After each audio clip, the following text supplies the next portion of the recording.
And to the people out there, this is why you do not train in the gi. Oh, please. People that don't know, I ruptured my Achilles tendon. Oh yes, we should start with that. Yeah. Full rupture, surgery, all 9 yards. You have experience not only from your MMA. I ended up kind of puking in my mouth like about 4 times. I was happy because I had won. Like the girl I kind of walked up to, I was like, I am so sorry. And she's like, it's okay. Because I've been training for over a decade. I haven't had my nails done in like 10 years. This is the OBAs podcast, the King's podcast. Angela Dufresne, I'm so happy to see you today, and I'm so happy to have you in here today. And I love your new room. Yeah? It's very professional. Yeah, very, very baby steps. Yeah. Baby steps. One of the things that I wanted to talk to you about today is your production insight. Yeah, I recently saw one of the videos that you did for our gym, and I thought it looked impeccable. And just a second ago, we were talking about our cameras.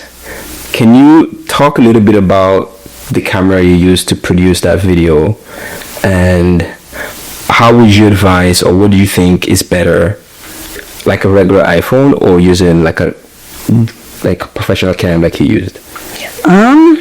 Okay, well the camera I use now is it's a Canon camera. It's EOS Mark 6, which is an upgrade for me. I started with a different model, which we can get all into the models, but it's very user friendly. It's not necessarily video specific. I'm very basic with my videos. I'm much more a photographer, like the video thing. Don't be modest. That wasn't well, I will say in the modern day age, like come on, these cameras are pretty they're pretty user friendly. Like I said, the iPhone, right? Yeah. Like the iPhone, for instance, a lot of people are doing a lot with the iPhone, so I honestly can't really give an opinion on that because the megapixels on the iPhone now are amazing. But I will say it's a difference in the lens. So if you're doing iPhone videography or photography, you need a larger lens because it's all about the lens. There's megapixels and lenses. Yeah. So if you have that smaller little lens on your iPhone, you're going to need the nicer lens to really make it set it apart. Yeah. But you can still use the iPhone as the body of the camera. Oh, okay. Mm-hmm. So in your case, you have a professional cam, and then do you have like the lens that came with it, or did you have to get like a different lens based on what you were kind of looking for? This one came with this lens only because it was used. It was an upgraded lens. I have a plethora of lenses. Most of them are universal with whatever brand you have. Okay. So I was able to use some of my older lenses when I got my new camera because there's 2 different price points in photography. You have your lenses and then you have the body of the camera, right? So sometimes you can get different lenses, but you maintain the same body, right? So I upgraded the body of my camera, but still had the same lenses plus some new ones.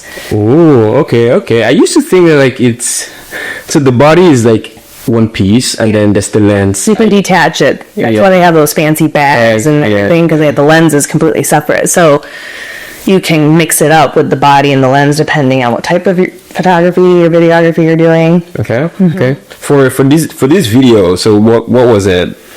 Okay, so for that video, especially with sports photography, I've noticed in a lot of gyms it's very low lighting, right? So when it's low lighting, photography is all about lighting. Photos, everything. So when you're shooting, there's 3 factors that play into the lighting. There's shutter speed, it's like focal point, and your ISO, aperture, yes. ISO. So 3 different ones, ISO, yes. Okay. So in order to adjust all of them and maintain the proper lighting, with sports, you have to make the shutter speed so fast. So what happens when the shutter speed's fast is it takes in less light, and that's why your photos are dark when you're using these fast shutter modes. So in order to get that much light, I couldn't change the actual setting on the camera because I just didn't have the room. Yep. So I changed the lens. So the type of lens I use specifically for this video and most of my indoor like sports photography is just a fixed 50 lens. And when I say fixed, that means it does not zoom in or out. There's no capability for that. Oh yeah, okay. But that gives it so much bigger iris to bring in light. So the fixed 50, that's the 50 millimeters. Yeah, 50 millimeter, but it's fixed, right? So it's only, about that long. It's not very zoomed in. It's kind of zoomed in, but it's not for like animal photography or anything, but that was the lens I used for that. And I've been using that for years. It's like $100 for the lens. Yeah. I love that lens. Okay, because I really think about like the setup that I have for the studio here. These cameras are I don't know the details, but I know the lens is 16 millimeters to I think 15 millimeters. So there's a bit of zoom, but it's a bit of a compact space where it's like I don't need to go too wide. Correct. Like 50, you couldn't even use it for your podcast. Oh yeah. Because it's already zoomed in and it's fixed. I have no room, so I always have to back it up, right? Yeah. So that's another thing you have to play into when purchasing lenses when you get into the professional grade realms of the cameras is what am I using it for, right? So it would be I'd have to put it way back in the corner and it would be just me, right? Yep. So okay, yeah, that's pretty cool. I hope I can get you to be a consultant when I'm revamping my studio. Oh, I'd love to. Yeah, because I'm always thinking of shit that like to make it better, like stuff to change. I still think that the sound is not the best. It is way better than last time I listened. Yeah, it is way better than last time. Night and day. Yeah. So one of the reasons why you were shooting this video, I mean, it's not the only reason, but the reason why you have been kind of doing a bit more production in the gym as opposed to coaching is because you got hurt recently. Yes. How has that transition been for you? I will say I planned this transition prior to the injury, especially coming off Worlds. I planned to get more invested in mentoring and teaching, and because I've been competing the last 3 years nonstop, so that was where all my energy was going. I was the student. Yep. But now, especially I'm going to be heading the women's program here coming up full time once I'm healed. Ooh. But until then, yes, I did get injured and I wasn't able to teach because I wasn't able to put weight or anything on my foot. So it's been from going to competing at Worlds to nothing. Yeah. It's been very mentally challenging. Yeah. I would love to talk about your Worlds competition, which was the last tournament that you did. Mm-hmm. I think that was not here in Canada, right? No, that was in Vegas. That was in Vegas. So I will come back to that. Mm-hmm. I want to talk a little bit about your injury because I was very devastated when I heard about it. I wasn't at the gym that day, and to the people out there, this is why you do not train in the gi. Oh, please. I will say my injury was completely self-inflicted, unlike no gi incidences. But yeah, that was very devastating. Like when you said it, like that you were upset. I was like, my heart, I could just feel the crushing of my heart. I cannot even imagine what it was for you. Like it was very, especially because I was coming off in hiatus anyway. I hadn't been on the mats. I was traveling, came back, was finally on the mats again, first class back, and it was honestly like I don't know if it was the universe or what it was, but it was a freak accident. Like for somebody like me, for that to happen. For people that don't know, I ruptured my Achilles tendon. Oh yes, we should start with that. Yeah. Full rupture, surgery, whole 9 yards. And for any athlete, that's a very devastating injury to have. Career pivoting actually in most cases. So it's not my first rodeo with a ligament though. I did tear my ACL a long time ago. I won't say how long ago, but a long time ago. So this is my first rodeo, and I think that played a factor in my healing. Yep. But anyways, I was first class back doing Toriando drills, just footwork. And that's the crazy part about this is that you were not rolling. Was not rolling. I wasn't even planning to roll because I was coming off a previous procedure I had done. Like I wasn't injured, but I was coming back. Yep. End of class, I was warm, I was sweating, I was ready to go. Yep. Most of the time this injury happens to either old people when they're not stretched, right? Or extreme athletes, come to find out. Yep. Not extreme, I'll say high level athlete. If I can say that. I'm not going to say the old. Absolutely. I think I'm the high level athlete case. But I was just doing Toriandos, and halfway through my set, I planted and I went to go the other way, and it felt like a 200-pound man fell on my leg. Like I thought somebody ran into me because it was like a baseball bat, right? So I'm like, did you hear a snap? Or it was a pop. It was more of a pop, like a big tree pop. Just one or just multiple pop? One big, because it was a full rupture, right? So it was just like it snapped like a tree. And I heard the noise, and at first I was like, well, maybe it was just like one of those deep kind of when you pop your ankle or something. Yeah. And I fall to the ground, I'm kind of screaming, and I'm like rolling around because I'm like, this fucking hurts. Like I'm like trying to register what's going on, and I'm like finally I'm sitting there like kind of shaking because I'm going through shock, and Jeff comes over, and all of a sudden I look down and I could just see the divot in the back of my leg where the Achilles was like gone, like because it was ruptured, right? There's like a hole in the back of your leg. Yes, it was sort of thick. The flesh had like an indentation. It wasn't straight across. Or that whole thing on the back of your ankle is the Achilles, so it was just gone, right? And I'm putting it together in my head, and I'm like, well, was there any tear on the flesh? No, it was just completely like a muscular kind of rupture, just the calf muscle, which I think played a part because... Did you feel the pain right away? Yes, so the initial pain was pretty bad. That was when I kind of fell to the ground, rolling around, trying to figure out my adrenaline still kind of started going at that point.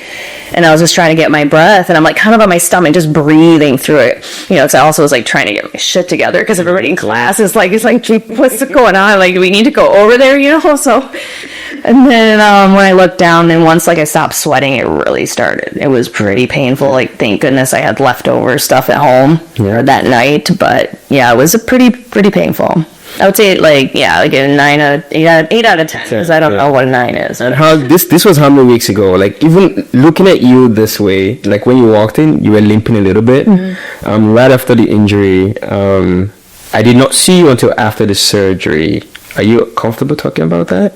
Yeah. Yeah. Okay. Yeah. Okay. How long ago was the surgery? I'm about 2 months post-op right now. And like last time I saw you at the gym, you were not using your crutches anymore. No, I wasn't. That was very beautiful to see. Yeah. And then coming in today, you had Jeff with you, and you were just like limping behind him, like a zombie that's being dragged.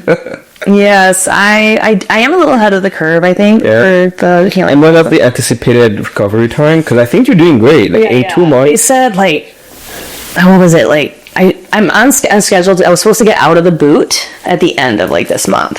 Okay. So I'm already out of the boot. So I probably shaved off at least 2 weeks, going on 3 weeks, I would think. Yeah. Because every week I was shaving off a couple of days in the process of like my thresholds, and just really like been diligent. And I think the mind has played a very important role as well. Like me being able to mentally handle it, which the body listens to the mind. Yeah. So that was a big factor. And how much of a day-to-day do you do, would I call it physio or recovery work? Like Not much now. Right now I would be up to a half hour. I'm literally at the point where I'm just trying to engage my calf right now, because my calf hasn't been able to engage, because that's what's holding your, the Achilles holds your calf to your foot. So I haven't been able to engage that for months. So that's kind of the process now, so I can't go too hard. Yeah. It's like a little bit every day, Like 30 minutes to me is a full workout. Yeah, I'm sure I speak for a lot of people when I say like we were devastated to hear that you were hurt, and it's still so beautiful to see you at the gym on the sideline, producing and still sharing your knowledge. How's coaching been? You haven't been good. Yeah, so you were actively coaching just before the injury happened, and of course the injury happened, you had to step away for a little bit. Yeah. So are you still like looking at coping peso? Oh yeah. As soon as I'm able, basically we've had some ladies step up, along with we've been bringing up some ladies in the program that have been able to step in for me while this has been going on. I've had a tremendous... Yes, that's true. Yeah. Can I shout out somebody who's been really helpful? Ada. Yeah, and because she found a love for teaching as well, because she just got off an injury. Yeah. Her nose was messed up, and she was still and she was helping out the white belts, and she's like, oh my gosh, like I think I like teaching. Yeah. So that was kind of, she's been taken under the wing for that. That's cool. And of course we have Miriam still helping with the ladies in the background. She's been a savior in that situation. Yes. Okay, another piece which kind of ties into coaching, which I wanted to get your insight on. You have something really cool going on in terms of like talent management. Yeah, I've seen a couple posts of a couple athletes on the island, and I think it's pretty cool that you're putting up like a team of people and showcasing the grapplers on the island. Can you talk a bit about that and tell us what that's about? Where do I start? So basically, I had a couple athletes approach me, mostly just the girls and the women that I associate with as like other athletes that I train with. Like a lot of the girls have been going to Worlds that are on the island, like the island circuit, because due to my training, like I cross train a lot. So a lot of us decided, hey, like it's Vancouver Island against the world. Yep. You know, like I'm not worried about these local tournaments. Like the girl that beat me in the last turn, that's what I'm training with tomorrow because you know what I'm saying? So I need to get pushed. So we all started training together. And then Miriam and people from the gym, I had people approaching me because of my MMA career mostly. My MMA career has taught me a lot about promoting, management, the whole fight game in general, which is now spilling over into jiu-jitsu, right? Like right now we're seeing the beginning of an era with the new professional jiu-jitsu circuit. So a lot of these people it's the same basis as MMA. So a lot of people just started kind of approaching me, and I just on my own was kind of guiding them like, hey, this is what I learned when I was doing it, because I never had management when I came up in MMA. Like I did it all myself the whole time, learned a lot by error, so I'm able to kind of guide others. And so eventually, like, you got to the point where I had so many people approaching me, like, I just need to do this. Like, I don't want to, like, do it, like, super, like, oh, it's a business. But I can at least just help my fellow athletes in my gym or the people I associate with to help them with any hurdles they might have. Because I've been there, I know it, and I do enjoy it. Like, I want to see people succeed. So I just slowly started adding the people that were asking me, and I said, hey, I'll give you a platform. That way I teach you to either how to manage yourself or pass you on later to somebody else. But at least this is kind of like a middleman, because when you're an athlete dealing with promoters, you're an athlete dealing with these people. It's very cutthroat. It's all about money. It's the game. It's the political game.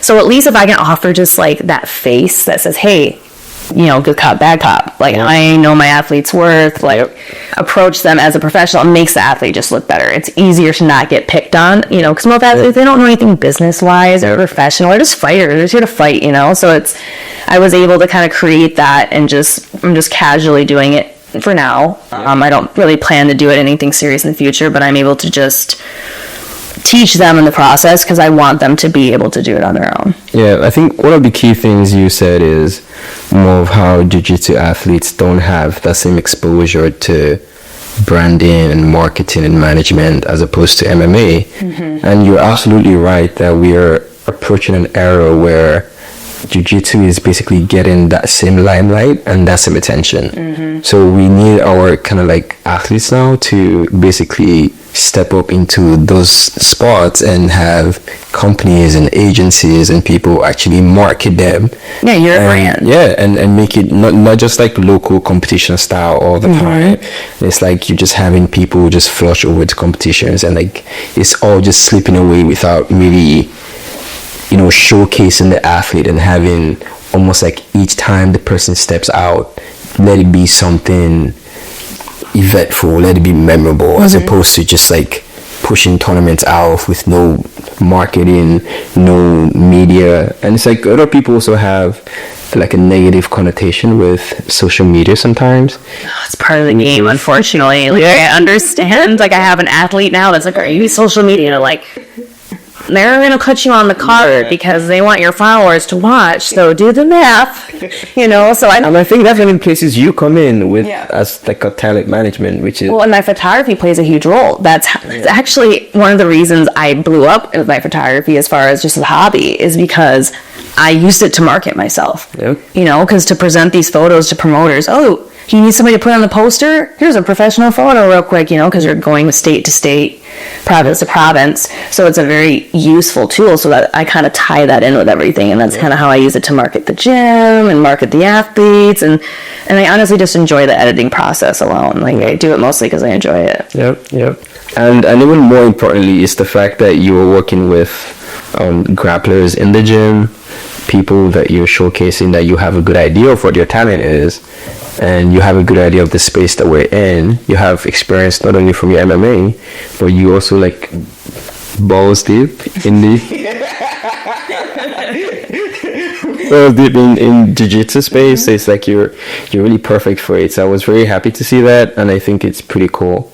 And I just hope that, you know, we can blow this up, especially like showcasing people on the island. Oh, for and sure. Have us like going all these tournaments across state. Seattle. I think that our circuit is doing really good. I mean, just within the women's circuit, we have 3 women already that have podiumed at Worlds, and one that has won double divisions at Worlds at her first attempt. Yeah. just from the island. And like coming from the United States as somebody that fought, trained all over the US, the circuit here is pretty competitive. Like it's like the energy here, I think. Yeah, it is. You It's thrive off it here. and it's like we have so much talent that like it's iron sharpening iron. It's like we're all just like making each other better. And I know we're getting to a point where we get to showcase Vancouver Island, particularly to the world. 100%. And like we need to make a statement like pretty soon because I believe we are that big of a skilled martial arts community. And I see it too. Like I think that's why like I'm a huge advocate. You know, I get it. There's a lot of gyms in that little area. You know, we all have this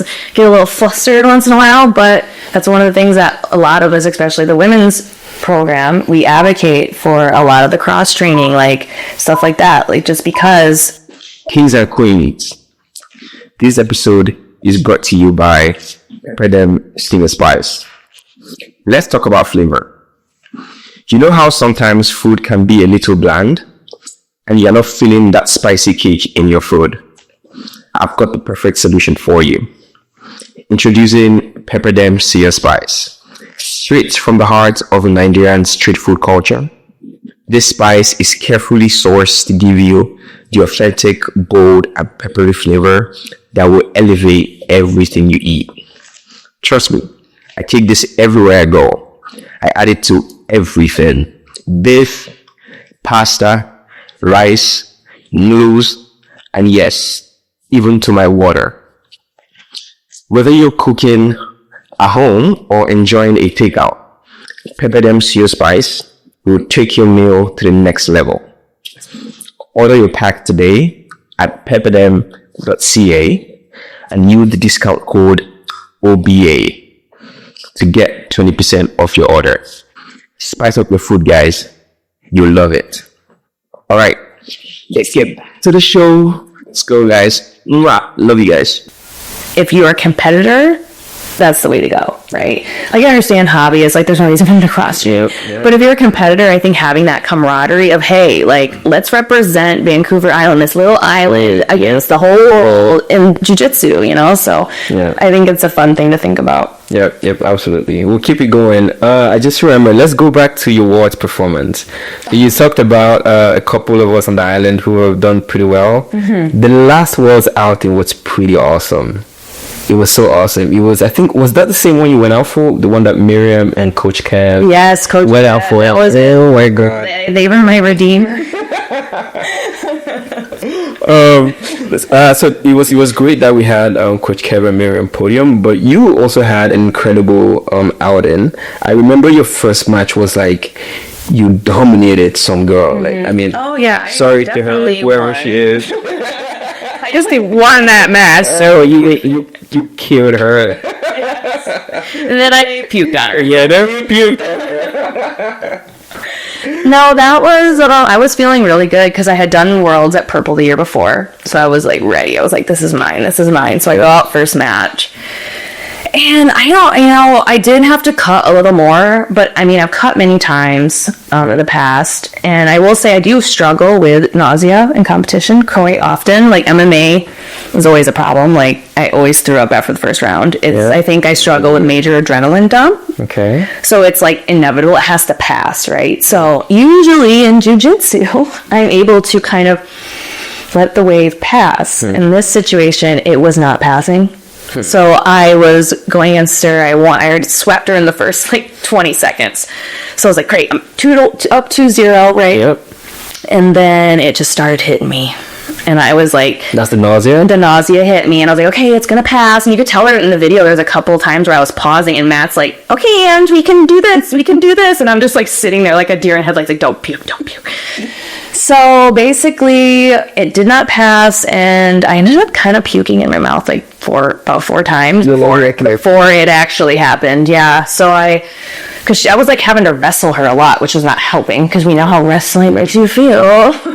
So I was not getting that window to recover, and I was on top of her trying to pass her guard, and it was like a double kind of and I lost it. So I dove off of her because I was like, I don't want to like puke on her. So you didn't puke on her? No, I got a little on her leg. I got a little bit like a drip. Lost your hair. So I'm like in her half guard, like hunkered down, and I just bail.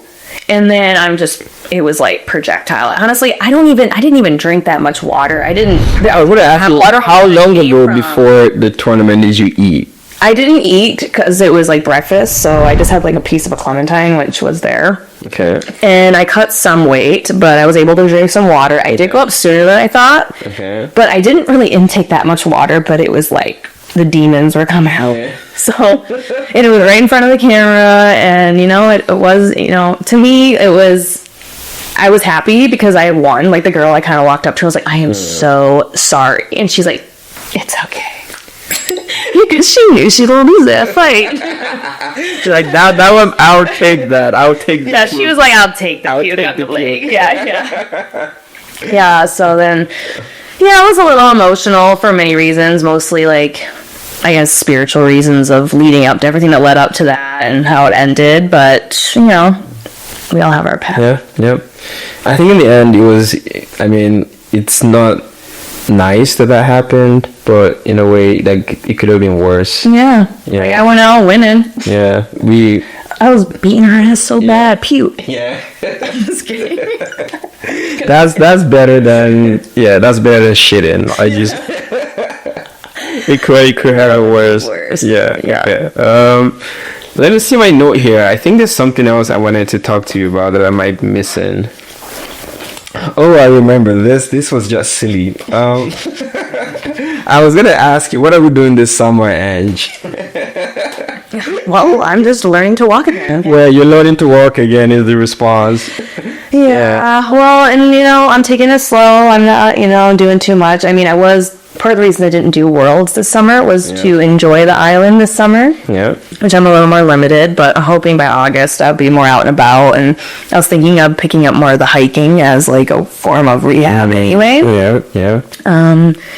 But yeah, I'm just learning to walk again and going to Jiu-Jitsu and watching and just... I'm so surprised you can actually sit this way. Like, Jiu-Jitsu is crazy. So would you attribute this to your flexibility or like Jiu-Jitsu? Does it hurt? No, would it hurt you? Your ankle, like you. Oh, my ankle! I thought you meant like Indian style. No. Like I wouldn't have guessed that you would be able to like cross your leg this way. It's fine because right now the restriction is pulling my toe to my nose, right? Because that's so when I point it, that's like nothing. Okay. So getting this flexibility back because it's tight because of the surgical procedure. Yeah. So it's fine. Okay. I'm walking. I'm moving. Okay. Yeah. Okay. Oh, look at your nails. I forgot that too. Well, I was like... Angela, why did we have to reschedule this podcast from last time? I got a chemical peel. I got a facial and didn't realize I would look like a lizard. And then you have all this good lighting, so I was like, I need to rebook this. I have been stepping more into my feminine since I haven't been training, because I've been training for over a decade. I haven't had my nails done in like 10 years. It's absolutely, it's beautiful. I love it. It's very beautiful. Talk with my hand. Let's see. I got my bangs. Looks gorgeous. Yeah. So I'm feeling. And I see you're rocking the beautiful bracelet from things around your arm. Means more to me than you actually know. The story behind it. Oh, really? I'm so happy to hear that. The company that sent it, I sent them your profile when you posted it before. They were so happy. Oh, good. They were so happy. Their brand, and that was one of the reasons. Like after Worlds, long story short, but it has spiritual significance to me. So the fact that you gave this to me, because you gave this to me right before Worlds. We're like, hi, we're like, you're leaving tomorrow. I'm here. Here's your thing. Like, oh my god. Yeah. I'm so happy. I had a feeling you would appreciate it, and I'm glad you do. Yeah, it's I love pretty it. Cool. I do. It does have some spiritual, symbolic meanings, connotations, and I'm glad that you actually kind of perceive it that way. I do very, very much. Yeah. We'll have to talk about it after the podcast. Angela, I absolutely love having you here. I wish you absolutely nothing but the best in your recovery. I know it's not going to take too long. We're going to see you on the mat again. Yes, very soon. I'll be always sitting there. Yeah, at least he was sitting. I'm moving on to the mat, so I'm sitting and stretching on the mat. Yeah. Well, thank you for having me. Oh, my pleasure. My pleasure. Did not mention. Mr. Producer, thank you so much. Yeah, we had a producer today. I'm gonna show. No. Do you want them to see you? No. That's good. He's can Jeffrey is. Producer is shy. We have a shy producer. All right. Thank you, people. Get out of here. This is the OBAS podcast, the King's podcast.